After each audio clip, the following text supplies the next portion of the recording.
If we have an index and a power with a common factor other than 1, if m is an integer, n and k are natural numbers, and we make sure that we're dealing with a real number here, we can simplify that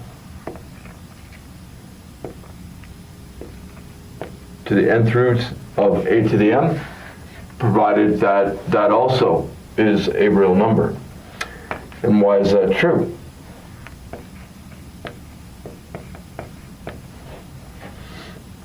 We could rewrite the left-hand side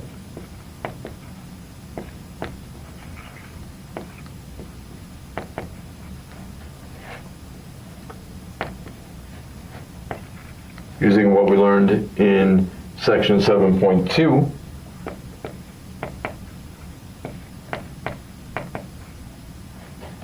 The root, the index, goes underground. It goes into the denominator of the fraction. And then we could reduce km over kn to m over n. Converting back, now we have a smaller index of n and a to the mth power inside.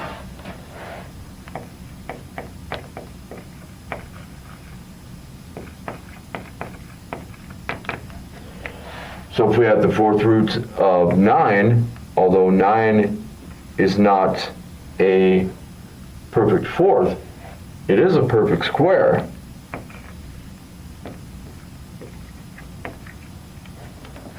Write that as 3 squared. Well, the index 4 is 2 times 2.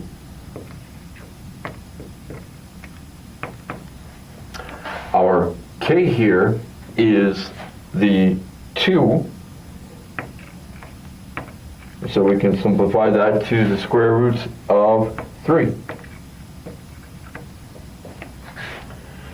The 15th root of 8 to the 5th.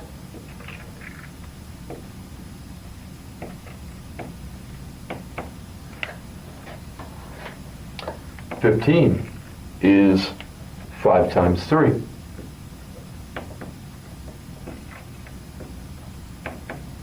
So our k here is the 5. We can simplify that to be the cube root of a.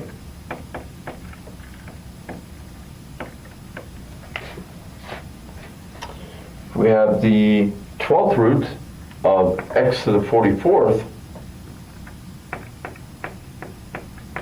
12 and 44 have, well,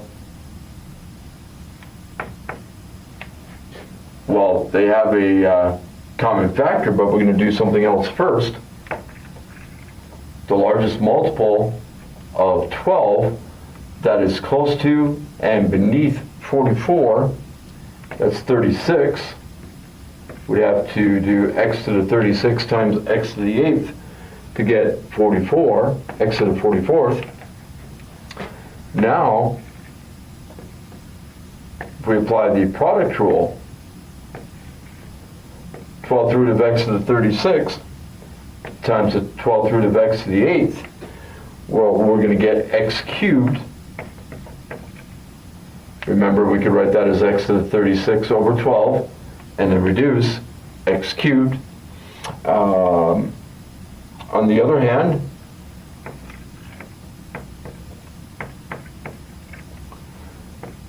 now that we don't have a perfect nth factor in there, let's deal with the 12th root of x to the 8th. The fact that they have 4 as a common factor, the index and the power,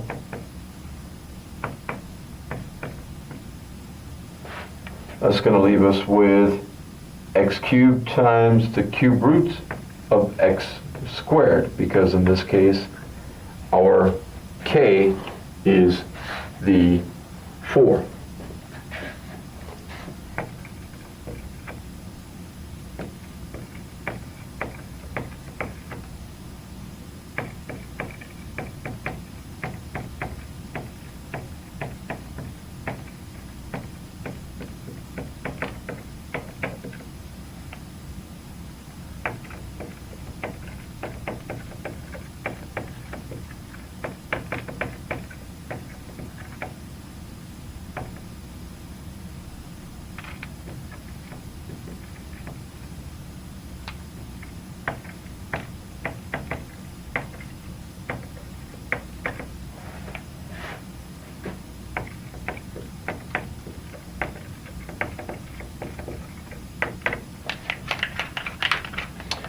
we had to multiply the square root of 8 times the cube root of 5.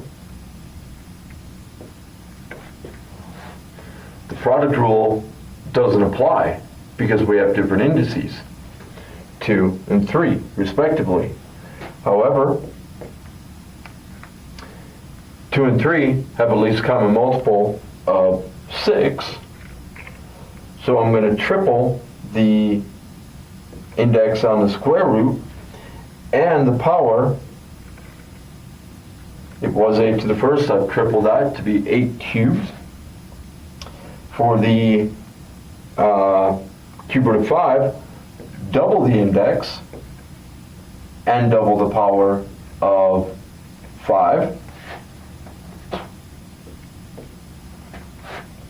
Well, now, since 8 is 2 cubed, 2 cubed to the third will be 2 to the ninth. I've applied the product rule. Since now they were both an index of 6, they're both 6 roots, I can put them under a single 6th root. And regarding the 2's, 6 is the closest multiple of 6 to 9 that is below it. I'd have to multiply 2 to the 6th by 2 cubed to get 2 to the 9th. As for the 5 squared, there's no nice little rewriting that I can do, and the power is lower. So we're going to take the 6th root of 2 to the 6th and just get 2. Underneath the 6th root, we still have 2 cubed times 5 squared, or 8 times 25. And 8 times 25 is 200.